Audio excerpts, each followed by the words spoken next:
Hey Brian, do you know what time it is? I believe it's time for a little extra content. Ooh, YouTube exclusive. Philosophy Bites.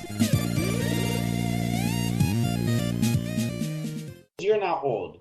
Brian's not old. I'm not old. We are not old, but we are getting older. And as you get older, just a little bit, a few years, I don't know, can you guys still eat the same stuff you used to eat? I can't eat Hot Pockets anymore.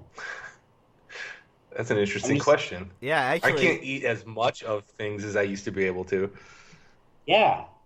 I will even go I so mean, far you as to say can. I like crave good things now. It was weird. After I turned about 29, I started craving lettuce and shit. Oh, you like, oh, yes. So you buy vegetables now and stuff? Isn't it weird? Well, yeah, don't get me wrong. When I buy the vegetables, they go in the crisp drawer and then they mold within weeks. I don't actually eat them, but I do buy them. Sure. Like when you first get them home, like you make at least one or two dishes with them before you let them mold. Oh, you're like, talking. That's what I will buy. Like stuff. Yeah, you're talking. You're totally And talking the proud meal that you make when you come home after buying healthy shit. You buy like $400 worth proud of meal. groceries for one Like, healthy meal, and then you throw the rest away. oh, and you tell your friends about it, and they're like, "He's not gonna keep that up," and they're right because they Totally know right. you know yourself. We should be recording this way better than like, oh, social media and citizen journalism. This is way more entertaining to me.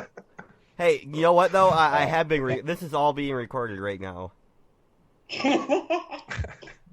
Sorry, no, I think I might still be a little bit drunk. We stayed out late, like really late last night, Well, and I didn't really mean to, but when I hang out with this one particular bandmate, he just like eggs me on, and he's very difficult to resist.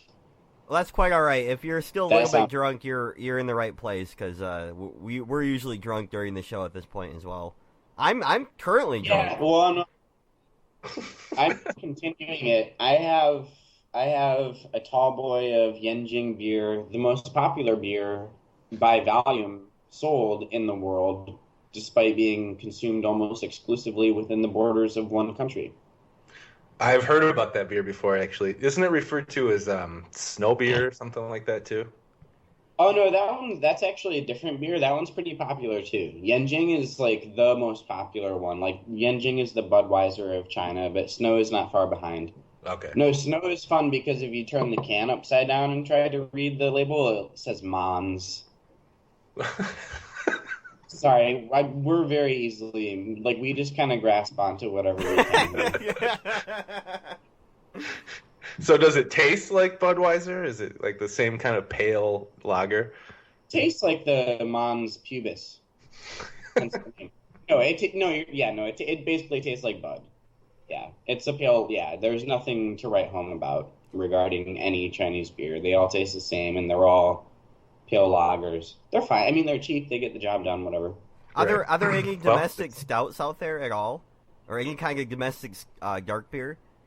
There actually are. Actually, the last several years, there has been an explosion in individual, like, hobby brewing, microbrewing in Beijing. Not even just hobby brewing. There's, like, actually, we have a microbrewery become a chain. They have, like, 3 locations now, Great Leap Brewing. And, yeah, no, they are technically Chinese beer. It is brewed here. It is Chinese, and they have stouts. They have IPAs. They have everything else, like you would expect from a microbrewery. And they're not the only one. We have like 4 or 5 of them at this point. Dude, that's awesome that craft beer and microbrewing is the globe over. That's amazing. It's going global. It's spilled over. Well, basically what happened was like the type of people who are into that kind of stuff in the States moved here. And they're like, oh, I want craft beer. Oh, I can just make it in my spare room. And then they do. And then, like, 3 years later, they own 3 bars. I don't know. How many Americans are over there, you think? There's really, there probably is a definitive way to tell, but, like, I mean, government departments here are notorious for, like, if you go to them and ask them any innocent question, like, how many Americans live here? They're just like, well, I don't know. Or we have no idea. They know exactly how many Americans are here. Last estimate was like as far as I know, Americans are one of the most populous groups of expats here. I think the Koreans beat us out. I think there's more Koreans than any other um foreign nationality living here. But Americans, I want to say, the last rumor or conjecture I heard was 300,000. Wow. Wow.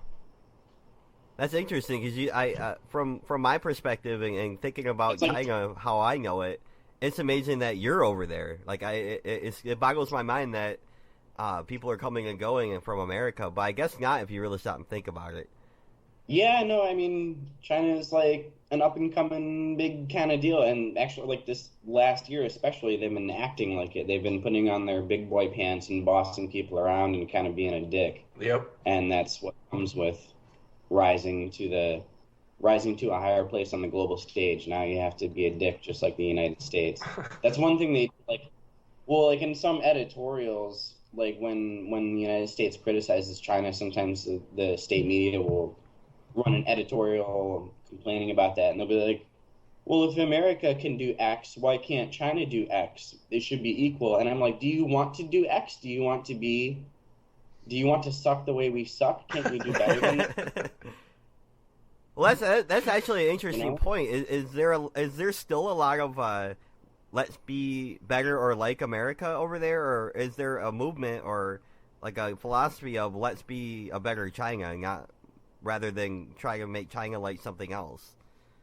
Kind of both. The problem, like China has sort of been trying to stress its individuality the last few years, but the problem is that China basically has no what we would call soft power. They don't really have any kind of cultural power the way that the United States does with Hollywood or other countries have with their various cultural. My computer is so stupid. I don't want to get into it. I just plugged it into a different USB slot on the front of the machine, and then it like started magically working. It does the same thing with my phone. Like I'll plug my phone in, and it doesn't always detect it, and then I'll plug it into the next USB slot, and it'll be like, "Oh, I detect you," and I'm like, "Why didn't your neighbor detect me?" I've had computers do that to me, where a USB slot just dies for no reason. That's probably just the cord. Whatever. Anyway, yeah, probably. I don't know. I already forgot what we were talking about. Sorry. Right. Something about China? It's okay. It means I brought it back around and we can begin.